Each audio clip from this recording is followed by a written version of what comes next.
ఓం శ్రీమాత్రే నమః. శ్రీ శివాయ గురవే నమః. యః కర్త జగతాం భర్త సంహర్త మహసాం నిధి ప్రణమామి తమాదిత్యం బహిరంతస్తమోపహం. వీక్షకులకు నమస్కారం. నేను మీ దేవులపల్లి రామకృష్ణ శాస్త్రి. ఆర్కే మాతృశ్రీ తెలుగు జ్యోతిషపరమైన యూట్యూబ్ ఛానల్. ఇప్పుడు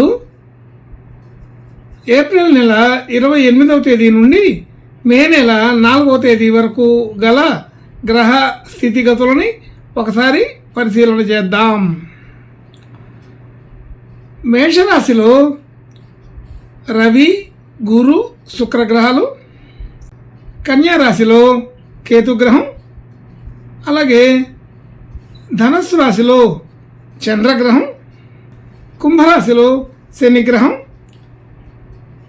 అలాగే మీనరాశిలో బుధ, కుజ, రాహుగ్రహాలు సంచరిస్తున్నాయి. ఇటువంటి గ్రహ సంచారాన్ని అనుసరించి ఈ వారం రాశులకి వార ఫలాలు తెలుసుకుందాం. ఓం శ్రీమాత్రే నమః. ఇప్పుడు వృశ్చిక రాశి వారి గురించి తెలుసుకుందాం. వృశ్చిక రాశి వారికి రాశి నుంచి 2వ స్థానంలో చంద్రగ్రహం, 4వ స్థానంలో శనిగ్రహం, 5వ స్థానంలో బుధ, కుజ, రాహుగ్రహాలు, 6వ స్థానంలో రవి, గురు, శుక్రగ్రహాలు, 11వ స్థానంలో కేతుగ్రహం సంచరిస్తున్నాయి. ఇటువంటి గ్రహ స్థితిని అనుసరించి ఈ వారం ఈ వృశ్చిక రాశి వారికి కొంత అనుకూలమైన ఫలితాలే ఉంటాయి. అయినప్పటికీ మిశ్రమ ఫలితాలుగా చెప్పవచ్చు. శుభాధిక్యత కలిగి ఉంటుంది. ఈ వారం పెద్దగా స్వతంత్ర నిర్ణయాలు తీసుకునే అవకాశం తక్కువ. అయితే సందర్భానుసారంగా కొన్ని నిర్ణయాలు తీసుకున్నప్పటికీ వాటికంటే కూడా ఇతరుల అభిప్రాయం మీద ఇతరుల యొక్క విషయాలకి అనుకూలంగా మార్పు చేసుకుంటూ ఈ వారం నడిపించవలసి వస్తుంటుంది. స్వతంత్ర అభిప్రాయాలు కూడా దానిలో కొన్ని కలవచ్చు. కానీ మన సొంతంగా అభిప్రాయాలు, మన సొంత ఆలోచనలు ఈ వారం అంతగా అనుకూలంగా ఉండవు. ధన యోగాదులు బాగానే ఉంటాయి. రాబడి అనుకూలంగా ఉంటుంది.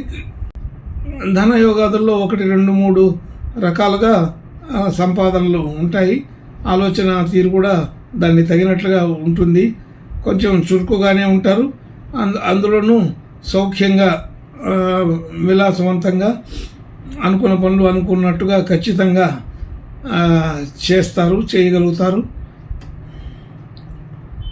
కుటుంబ సభ్యులు, బంధుమిత్రులని అందరినీ కూడా అనుకూలంగానే ఉంటారు. అందరితో కూడా అనుకూలంగా ఉండడం, అలాగే అందరి అభిప్రాయాలు కూడా తీసుకోవడం జరుగుతూ ఉంటుంది. గృహ వాహన యోగాదులు సాధారణంగా ఉంటాయి. పెద్దగా దాని మీద దృష్టి పెట్టకపోవడం మంచిది. అంటే కొనుగోలు, అమ్మకాలు, గృహ వాహన విషయాల్లో అంత పెద్దగా ఉపయోగపడే లక్షణాలైతే కాదు. విద్యా వ్యవహారాదులు, కొత్త విషయాలు నేర్చుకోవడం, తెలుసుకోవడం, అలాంటి వాటికి బాగా ఈ వారం ఉపయోగపడుతుంది. సంతాన సంబంధించిన విషయాల్లో కూడా కొంత అనుకూలత బాగానే ఉంది. మన ఆలోచనకి తగినట్లుగా, అభిప్రాయాలకు తగినట్లుగా సంతానం ఉంటుంది. వారి యొక్క ఆలోచన విధానం కూడా మనకి బాగానే కుదురుతుంది. అలాగే ఆర్థిక విషయాలకు వస్తే ఆ రుణ సంబంధించిన విషయాలు కొంత ఈ వారం తగ్గుముఖం పట్టే అవకాశం ఉన్నది. ప్రయత్నపూర్వకంగా తగ్గించుకుంటే చాలా వరకు తగ్గే అవకాశం కూడా ఉన్నది. అదే ఆలోచన తీరు దానికి తగినట్టుగా అమలు చేసే పద్ధతి దానికి తగినట్టుగా ఉంటేనే ఇది సాధ్యమవుతుంది. అయితే ప్రణాళికాబద్ధంగా ఉండాలనే ప్రయత్నాలు మాత్రం గట్టిగా జరుగుతాయి.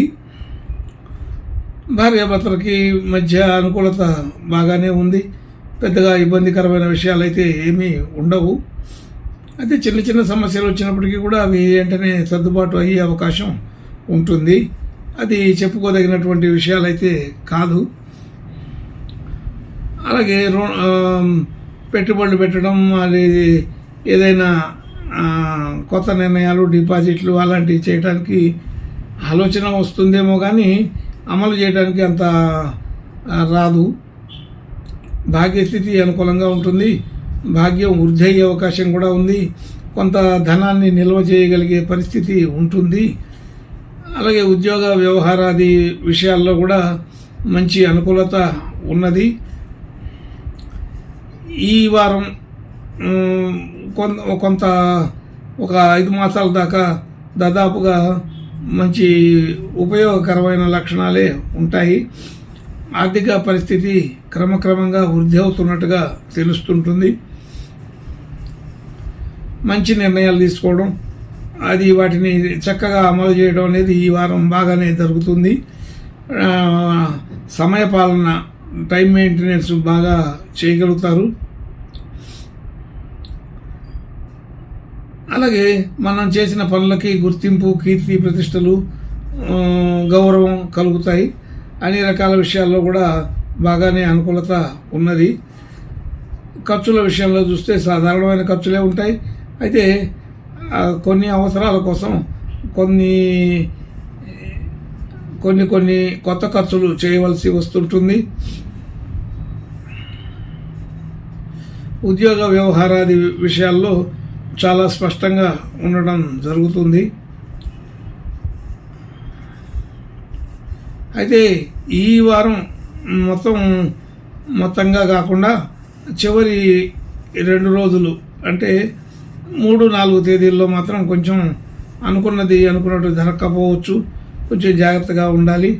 ఈ 3-4 తేదీల్లో ఉండే ఇబ్బందులు కొన్ని ఉంటాయి. అంటే అక్కడ ఇప్పటివరకు ఉన్నటువంటి సమయపాలన కానీ, మరి ఆర్థిక విధానంలో ఉండే లక్షణాలు కానీ ఎక్కడైనా కొంచెం దెబ్బతినవచ్చు. అనుకున్నట్టుగా జరగకపోవచ్చు.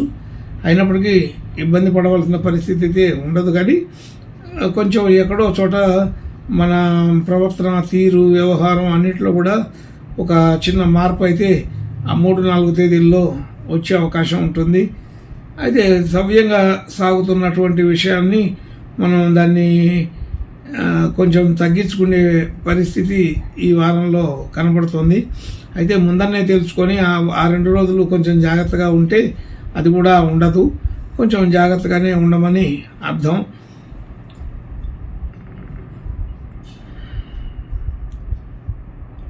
అలాగే కొత్త నిర్ణయాలు తీసుకోవడానికి ఇది సరైన సమయం కాదు. షేర్ మార్కెట్, రియల్ ఎస్టేటు అలాంటి వ్యాపారాలు, వ్యవహారాలు చేసే వాళ్ళకి కూడా ఇది పూర్తి అనుకూలత కాదు. వారంలో 2 భాగాలుగా మొదటి వారం మొదట్లో కొంత అనుకూలంగా ఉన్న వాళ్ళకి చివరిలో ఇబ్బంది కలుగుతుంది. అలాగే కొంతమందికి చివరిలో అనుకూలత ఉండి మొదట్లో ఇబ్బంది కలిగే అవకాశం కూడా ఉంటుంది.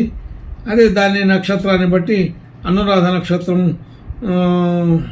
విశాఖ నక్షత్రం వాళ్ళకి మొదటి భాగంలో అనుకూలత ఉంటుంది. జ్యేష్ఠ నక్షత్రం వాళ్ళకి మధ్య భాగంలో అనుకూలంగా ఉంటుంది. ఇవన్నీ కూడా కొంచెం జాగ్రత్తగా గమనిస్తే కానీ అర్థం కాదు. కాబట్టి ఈ వారంలో మొత్తానికి మొదట్లో బాగానే ఉన్నప్పటికీ చివరిలో కొద్దిగా ఇబ్బంది పడే పరిస్థితి వస్తుంటుంది. అది రాకుండా చూసుకుంటే ఇంకా బాగా ఉంటుంది. అయితే ఒక్కొక్కసారి అలా రాకుండా చూసుకోలేకుండా అనుకోని సంఘటనలు, అనుకోని విషయాలు ఏదైనా జరిగితే జరగవచ్చు. కాబట్టి కొంత జాగ్రత్తగా ఉండమనే చెప్పబడుతుంది. అయితే ఇంకా మంచి శుభ లక్షణాలు, శుభ యోగాలు కలగడం కోసం ఈ వృశ్చిక రాశి వారు సూర్య నమస్కారాలు, సూర్యుని యొక్క ప్రత్యక్ష సూర్య భగవాను యొక్క నమస్కారం చేసుకోవడం, అలాగే ఆరాధన, పూజలు ఏదైనా సరే సూర్యగ్రహానికి అనుకూలంగా ఉండటం చేయాలి. సూర్యగ్రహానికి వీలైనంత వరకు పూజలు, నమస్కారాలు చేసుకోవడం. ఇంకా ఇబ్బందికరంగా ఉంటే గోధుమలు అవి దానం ఇచ్చుకోవడం కూడా మంచిదే. అలాగే అర్ధాష్టమ శని కొంత ఇబ్బంది పెట్టే అవకాశం ఉంటుంది. అది సమయానుకూలంగా ఉంటూ అది ఎక్కువగా 3-4 తేదీల్లో దాని ప్రభావం ఏదైనా చూపించే అవకాశం ఉంటుంది. అక్కడ మనకి ఏదో ఒక రకంగా అనుకున్న స్థితిని అనుకున్నట్టుగా చేయలేకపోవడం, ఇబ్బందికరమైన వాతావరణం, ఆరోగ్య సమస్యలు, అలాంటి ఇబ్బందులు ఏదైనా ఉంటే ఆ 3-4 తారీఖుల్లోనే ఉండవచ్చు. కొంచెం ముందుగానే ఆలోచన చేసుకొని జాగ్రత్తగా ఉండడం మంచి పని. శుభం భూయాత్. ఓం శ్రీమాత్రే నమః.